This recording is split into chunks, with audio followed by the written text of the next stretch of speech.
Hello guys, এমনি দেখাই যে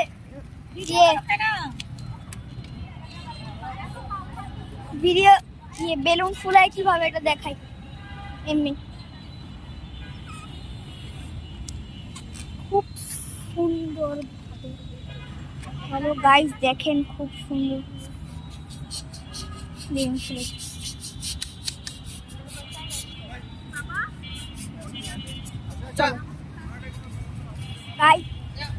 গাইজ আপনাদের দেখাইলাম কিভাবে বেলুন ফুলাইতে হয়। আর অনেক মশার জন্য বসা যাবে না, যাই এখন দাঁড়ায় দাঁড়ায় আমাদের মশা কামড় খাইতে হবে, কিচ্ছু করার নাই। যাই হোক, বাদ দাও, বাসায় গিয়ে দেখা হবে। আল্লাহ হাফেজ। স্কুল খুলে যাবে।